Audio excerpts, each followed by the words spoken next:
ओम गण गणपते नमः। हरे कृष्णा। आप सभी के बुधवार दिन की हार्दिक शुभकामनाएं। आज बुधवार का दिन भगवान गणेश जी और बुधदेव को समर्पित है। जो आज के दिन इस कथा को पाठ करता है एवं सुनता है उनकी सुख समृद्धि बुद्धि और धन की प्राप्ति के लिए माना गया है। तो आइए आज बुधवार के दिन सुनी जाने वाली बुधवार की पौराणिक कथा संपूर्ण विस्तार पूर्वक जरूर सुने। एक गांव में एक भाई बहन रहा करते थे। बहन का नियम था कि भाई का मुख देखकर ही खाना खाती थी। बहन रोज उठती थी, अपने घर में काम काज करके भाई के घर पहुंच जाती थी और भाई के मुख देख जाती थी। रास्ते में खैगरी के पेड़ के नीचे विनायक जी की मूर्ति थी और तुलसी माता हरी भरी थे। पर्थवारी माता दूध दही में हिसोल रहे थे। ऊपर भगवान सूर्य तप रहे थे। वे भाई का घर मुख देखने आ रही थी और कहती थी कि भगवान मेरे को अमर सुहाग देना और मेरे को अमर पीहर बास देना। ऐसी कहती और आगे जाती थी। रास्ते में कांटे की झाड़ियाँ थी जिससे बहन के पैर में चुभ जाते थे। घर गई तो भाई के पत्नी भाभी ने पूछी, आपके पैर में क्या चुभ गया है? तो बहन ननद बोली, भाभी रास्ते में आते हैं जो पैर में कांटा चुभ गया। ऐसा कहकर बहन फिर अपने घर वापस आ गई। तब भाई ने अपने पत्नी से पूछा, बहन चली गई, उनको रोका क्यों नहीं? तो भाभी ने बोली, आपकी बहन के पैर में कांटा चुभ जाती है सो चली गई। भाई ने सोचे मेरी बहन आती है मेरे घर तब उनके पैर में कांटा चुभ जाते हैं। इसीलिए भाई ने अपने घर से बहन के घर तक रास्ता साफ कर दिए। गणेश भगवान, पर्थवारी माता, तुलसी माता को भी साफ कर दिए, जिससे भगवान रुष्ट गए और भाई को सोता दिखा दिए। पत्नी ने भाई का घर आते ही मृत अवस्था हो गया। जैसे मृत भगवान सभी रूठ गए और उनका भाई भी नहीं अनजाने में उनका साफ करके सभी फेंक दिया। भगवान गणेश जी, माता पर्थवारी माता सभी को हटा दिया। घर आते ही खाना खाकर भाई सो गया, सोते ही रह गया। फिर पत्नी ने उनकी देखी तो रोते रही, चिल्लाती रही, बिलखते रही और रही। फिर गांव के लोग को जाने लगे कि पत्नी बोली, रुको, अभी मेरी ननद अपने भाई का मुख देखने के लिए आती होगी। उन्होंने नियम है कि अपने भाई को मुख देखकर ही खाना खाती है, नहीं तो कुछ भी नहीं खाते हैं।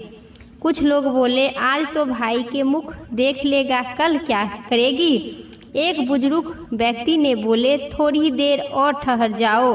बहन रोज की तरह भाई के मुख देखने के लिए भाई के घर आई, निकल पड़ी। तब रास्ता साफ किया हुआ देखा तो आपस खैगरी डाली गई थी। 7 पत्ते लेते पर्थवारी माता बैठाई, तुलसी माता का पेड़ लगाई, गणेश भगवान की मूर्ति स्थापित की। भगवान सूर्य साक्षात बनकर पांव पकड़ लेकर बोली, भगवान अमर सुहाग देना, अमर पीहर देना। इतना कहकर आगे चली आई। खैगरी, विनायक जी, भगवान, तुलसी माता, पर्थवारी माता, सूर्य भगवान ने सोचे कि नहीं सुनेगी तो अपने भाई के मुंह कैसे देखेगी। भगवान ने उसे आवाज़ दिए, बेटी आपस आकर खैगरी के 7 पत्तियां लेकर अपने भाई के घर जाना और भाई के कच्चे दूध में घोलकर उनके देह पर छिड़क देना, जिससे आपका भाई उठ जाएगा। बहन ने पीछे मुड़कर देखा तो वहाँ पर कोई नहीं था, पर उन्होंने सुना था। जैसे सुने वैसा ही कर लेती हूँ। खैगरी की 7 पत्तियां लेकर वे भाई के घर आ गई और पहुंची, देखी कि भाभी रो रही है, लोगों बैठे हैं, भाई की लाश रखी हुई है। घर में खैगरी की पत्तियां को कच्चे दूध में घोलकर भाई के छिड़क दिया पूरा देह पर। भाई उठकर बैठ गया और बहन से बोला, बहुत ही गहरी नींद आई थी। बोली, ऐसी नींद भाई किसी दुश्मन को भी न आए। भैया तुमने रास्ता क्यों साफ कर दिया, भगवान के स्थान क्यों उठाकर फेंक दिया। अब मैं आपस उन्हें ऊंचे स्थान पर बैठा आती हूँ। तब भगवान ने उसकी भाई को फिर जीवन दान दिए। फिर तब से भगवान ने श्रद्धा पूर्वक से प्रसन्न होकर अमर सुहाग अमर पीहर बास दिया। हे भगवान गणेश जी, जैसी मेरी लाज रखे वैसे ही सभी को रखना, अमर सुहाग अमर पीहर बास देना। इसी से जो भी गणेश भगवान की कथा पढ़ते हैं अथवा सुनते हैं, उन्हीं जैसे भाई का अमर कर दिए और उस बहन को अमर पीहर दिए, सुहाग दिए, उसी प्रकार सभी को देना। भगवान गणेश की जय। अब सुनिए एक अन्य प्राचीन कथा विस्तार से। प्राचीन काल में एक गांव में मधुसूदन नाम का एक धनी व्यक्ति रहा करते थे, जो अपनी पत्नी को लेने ससुराल गया था। वह वहां कुछ दिन से रह रहा था और फिर सास ससुर से विदा करने के लिए कहने लगा, परंतु उनके सास ससुर ने सभी लोग बोले कि बेटा आज बुधवार का दिन है, आज न किसी आता है न किसी जाता है, क्योंकि आज लड़की का विदागरी शुभ नहीं मानी जाती है। लेकिन उस व्यक्ति मधुसूदन ने एक न सुना और बुधवार के दिन ही अपनी पत्नी को विदा करवाकर अपने नगर को ओर चल दिया। रास्ते में उनकी पत्नी को बहुत तेज से प्यास लगी, तो उन्होंने अपने पति से कहा, मेरा प्यास लगा है। वह व्यक्ति लोटा लेकर पानी लेने के लिए चला गया। जैसे ही पानी लेकर आ रहा था, उसी देखा कि उनकी पत्नी किसी अन्य पुरुष से हमशक्ल से हंस कर बात कर रही है और उनके द्वारा दिया गया हुआ पानी पी रही है। जब उन्होंने थोड़ा आपस आकर देखा कि वह आश्चर्यचकित हो गया, क्योंकि उनके ही हमशक्ल का दो व्यक्ति था। पत्नी जिससे बात कर रही थी, उनकी भी सूरत और हमशक्ल एक ही जैसी थी। वेशभूषा व्यक्ति का उसी तरह से था। उस व्यक्ति ने क्रोध होकर बोला, तू कौन है और मेरी पत्नी के साथ क्या कर रहा है। दूसरा व्यक्ति ने बोला, यह मेरी पत्नी है, इसे मैं अभी अभी ससुराल से विदा करवा कर ले जा रही हूँ। इसी तरह दोनों व्यक्ति आपस में झगड़ने लगा। पत्नी एक जैसी सूरत को दो पति को देखकर दुविधा में बेचारी पड़ गई। तब वहाँ के राज्य के सिपाही वहाँ पर आ गए और उन्होंने स्त्री से पूछा, तुम्हारा असली पति कौन है। अब बेचारी पत्नी दोनों हम सूरत के देखकर दुविधा में पड़ गई। तब पत्नी शांत हुई, क्योंकि दोनों ही एक जैसे थे। पत्नी के लिए असली पति पहचानना बहुत ही मुश्किल हो रहा था। तब वह एक व्यक्ति ईश्वर के प्रार्थना करते हुए बोला, हे परमेश्वर, यह क्या लीला है, मेरी पत्नी मुझे पहचान नहीं पा रही है। तभी आकाशवाणी हुई कि अय मूर्ख, आज बुधवार का दिन था, सो मुझे से आकाशवाणी यात्रा नहीं करनी चाहिए, पर तूने बात एक न सुना और यात्रा करना शुरू कर दिया। यह सब बुद्धदेव भगवान की लीला है। तब उस व्यक्ति ने बुद्धदेव को प्रार्थना किया कि और सच्चे मन से अपनी गलती का क्षमा मांगा और फिर बुद्धदेव जी को क्षमा मांगते ही भगवान बुद्धदेव अंतर्ध्यान हो गए। इसके बाद वह व्यक्ति अपनी स्त्री को लेकर अपने घर आपस चला आया। कहते हैं बाद में इसे वे दोनों पति पत्नी बुधवार का व्रत करने लगा और नियम पूर्वक कथा का पाठ करने लगा। इससे उनकी जीवन में सुख शांति समृद्धि आई और सभी प्रकार का सुख शांति भगवान गणेश जी उनके घर में वास किए। प्रेम से कहिए भगवान गणेश की जय। अब सुनिए एक अन्य पौराणिक कथा विस्तार से। आंधी बुढ़िया माई की गणेश जी की कृपा आई। एक आंधी बुढ़िया थी, जिनका एक बेटा और एक बहू था। वह बहुत ही गरीब थे। वह वृद्धा माई प्रत्येक दिन गणेश जी की पूजा किया करती थी और माई पूजा करने से भगवान गणेश जी प्रसन्न हो गए। एक दिन गणेश भगवान ने साक्षात सन्मुख आकर बैठ गए और बोले, कि वृद्धा माई तू प्रत्येक दिन निष्ठा भाव से मेरी पूजा करती है, जो चाहे सो मांग लो। बुढ़िया माई बोली कि हे बेटा विनायक, हमें तो कुछ मांगने नहीं आता। बुढ़िया माई बोली, विनायक गणेश जी भगवान, मुझे तो कुछ नहीं मांगने आता, क्यों क्या मांगूं? तब भगवान गणेश जी ने बोले कि माई मैं कल फिर आऊँगा, तू अपने बेटे बहू से पूछकर हमसे मांगना। तब बुढ़िया माई ने अपने बेटे और बहू से पूछने लगा कि आज गणेश भगवान मुझ पर प्रसन्न है और हमें वर मांगने के लिए कहते हैं, सो क्या मांगूं? मुझे कुछ मांगने तो आता नहीं है, सो तू लोग जो कहेगा वही भगवान गणेश जी से हम निष्ठा भाव से मांगेंगे।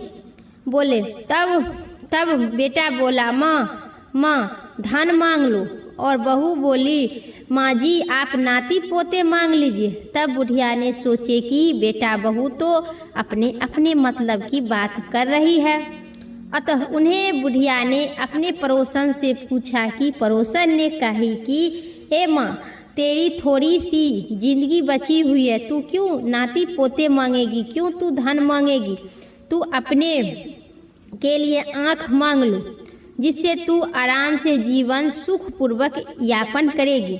उस बुढ़िया माई ने बेटे और बहू तथा पड़ोसन की बात सुनकर आकर सोची, जिससे बेटा बहू भी खुश हो जाएगा और मेरी भी भला हो जाएगी। जब दूसरे दिन भगवान गणेश जी आए और बोले, माँ बुढ़िया माई तू मांग। तो गणेश भगवान ने वचन सुनकर बुढ़िया माई बोली कि हे विघ्नहर्ता गणेश जी, हे विघ्नहर्ता, अन्य देवताओं धन देवो, निरोगी काया देवो, अमर सुहाग देवो और नाती पोते देवो, सोने के अटारे देवो, नाती पोते दूध पीले सोना के चम्मच देवो और अमर सुहाग देना, समस्त परिवार को सुख शांति समृद्धि देना। फिर बुढ़िया माई ने यह कहकर फिर भगवान गणेश जी सुनकर बोले, बुढ़िया माँ तू तो मुझे ठग ली और कहती है कि कुछ नहीं मांगने आता है। अच्छा ठीक है, जो तूने मांगा सो सभी कुछ हम देंगे। यह कहकर भगवान गणेश जी वहाँ से अंतर्ध्यान हो गए। हे भगवान गणेश जी, जैसे उस बुढ़िया माई को दिए उसी प्रकार सभी को देना, जो इस कथा को पढ़ते अथवा सुनते हैं, हुंकार भरते हैं। सभी को सुख शांति समृद्धि घर में वास देना, नाती पोते और अमर सुहाग देना। प्रेम से कहिए श्री गणेश भगवान की जय। अब सुनिए सुख समृद्धि धन देने वाली और शांति देने वाली सीता नितनेम की कथा विस्तार पूर्वक। यह कहानी सीता माता कहती थी और इसे श्री राम सुना करते थे। एक दिन श्री राम भगवान को किसी काम के लिए बाहर जाना पड़ा, तो माता सीता कहती है कि भगवान मेरा तो 12 वर्ष का नितनेम है, आप बाहर जाएंगे तो मैं अपनी कहानी किसे सुनाऊंगी? तब श्री रामचंद्र भगवान ने कहे कि तुम कुआं की पाल पर जाकर बैठ जाना और जो औरत वहां पानी भरने आएंगे उन्हें अपनी कहानी सुना देना। सीता माता कुआं की पाल पर आकर बैठ जाती है। एक दिन एक स्त्री उन्हें रेशमी की जरीदार साड़ी पहन रखी थी और सोने के घड़ा लेकर आई। सीता माता उन्हें देखकर कहती है कि बहन मेरा 12 वर्ष का नितनेम है, सो आप सुनिए। पर वह स्त्री बोली कि मैं आपकी कहानी नितनेम सुनूंगी तो मुझे घर जाने में देर हो जाएगी और अब मेरी सास मुझे डांटेगी। उन्होंने कहानी नहीं सुनी और पानी भरकर अपने घर का चली गई। उनकी साड़ी रेशमी की साड़ी फट गई और सोने के घड़ा मिट्टी के घड़ा में बदल गया। सास ने देखी तो पूछी कि यह किसकी दोष अपने सिर पर लेकर आई हो बहू? बहू ने कही कि कुआं के पाल पर एक औरत बैठी थी, उन्होंने कहानी सुनने के लिए कही, लेकिन मैं उनकी कहानी नहीं सुनी, जिसकी वजह से यह फल मिला। बहू की बात सुनकर अगले दिन वही साड़ी और घड़ा लेकर सास ने कुआं की पाल पर आई। सास को वही माता सीता बैठी मिली तो माता सीता ने कहती है कि बहन मेरी कहानी सुन लीजिए। सास बोली कि एक बार तो छोड़िए, आपका कहानी मैं 4 बार सुनूंगी। सीता माता ने खुश होकर बोली, ठीक है बहन, हम अपनी कहानी नित्य के शुरू करते हैं और आप सुनिए ध्यान पूर्वक, मन चित से। इस कहानी को सुनने से जो भी इच्छा होगी आपको सभी परिपूर्ण हो जाएगी। तो वह सास बोली, ठीक है बहन, अपनी कहानी शुरू करो। फिर सीता माता कहानी शुरू किए। राम आए लक्ष्मण आए, देश के पुजारी आए, नित्य नेम के नेम लाए। आओ राम बैठो राम, तपसी रसोई जियो राम, माखन मिश्री खाओ राम, दूध बतासा पियो राम, सूत के पलंगा मोठो राम, साल दुसाला ओठो राम, साल दुसाला पोठो राम। जब बोलू राम ही राम, राम सवारे सबका काम, खाली घर भंडार भरे, सबका बेड़ा पार करे। श्री राम जय जय राम। सास बोली कि बहन कहानी तो बहुत अच्छी लगी। कहानी सुनकर सास घर चली आई और उनकी साड़ी फिर से रेशम जरी में बन गई। मिट्टी के घड़ा फिर से सोने के घड़ा में बदल गया। बहू कहने लगी कि सासू माँ, आपने ये सब कैसे किए? सास ने कही कि बहू, तू दोष लगाकर आई थी और मैं दोष उतार कर आई हूँ। बहू ने फिर पूछी कि कुआं के पाल वाली स्त्री कौन थी? सास बोली कि वे सीता माता थी। वे पुराने से नया कर देती है, खाली घर में भंडार भर देती है, वह घर में लक्ष्मी के वास कर देती है, आदमी की जो भी इच्छा होती है वह परिपूर्ण कर देती है। बहू बोली कि ऐसी कहानी तो मुझे भी सुना दो। सास बोली कि ठीक है, मैं भी कहूँगी कहानी और तुम भी सुना करना। सास ने कहानी शुरू की। राम आए लक्ष्मण आए, देश के पुजारी आए, नित्य नेम के नेम लाए। आओ राम बैठो राम, तपसी रसोई जियो राम, माखन मिश्री खाओ राम, दूध बतासा पियो राम, सूत के पलंगा मोठो राम, साल दुसाला पोठो राम, साल दुसाला ओठो राम। जब बोलू राम ही राम, राम सवारे सबका काम, खाली घर भंडार भरे, सबका बेड़ा पार करे।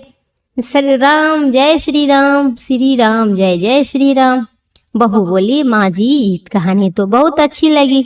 यह कहानी सुनकर सास बहू बहुत खुश हुई।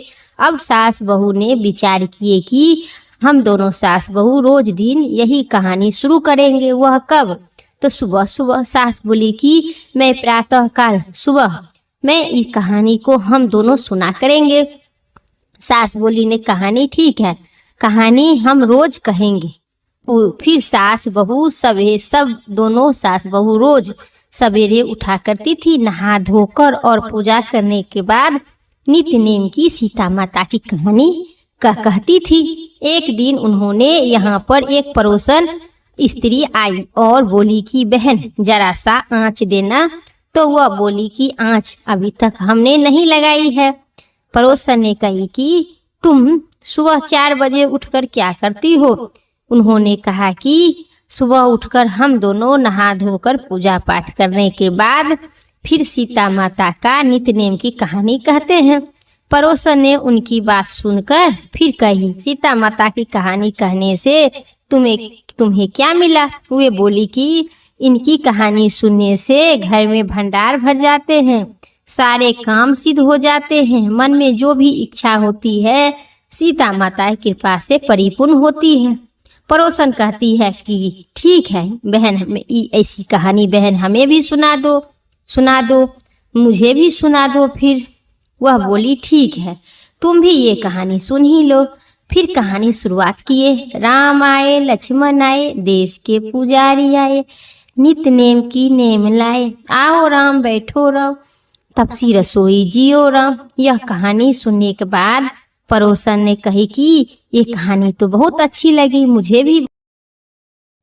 अब वह पड़ोसन भी नित्य नेम सीता माता की कहानी कहने लगी। कहानी कहने से पूरे गांव, पूरे मोहल्ले, पूरे माता सीता की कहानी शुरुआत हो गई। इस कहानी कहने से सीता माता ने पड़ोसन को भी भंडार भर दिए। अब तो पूरे मोहल्ले में नित्य नेम की कथा चल पड़ी। हर किसी की मनोकामना सीता मैया पूर्ण की।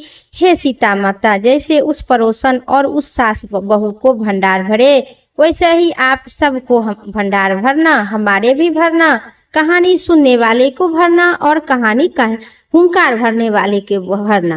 प्रेम से कहिए सीता मैया की जय। हाँ, उम्मीद करते हैं आप सभी को मेरी कथा पसंद आई। तो आप सब कमेंट करना, लाइक करना भूल जाते हैं, तो लाइक कमेंट ज़रूर कीजिएगा और चैनल पर पहली बार है तो सब्सक्राइब भी करना ज़रूर कीजिएगा। फिर अगली वीडियो लेके आते हैं, तब तक के लिए तुलसी महारानी की जय हो।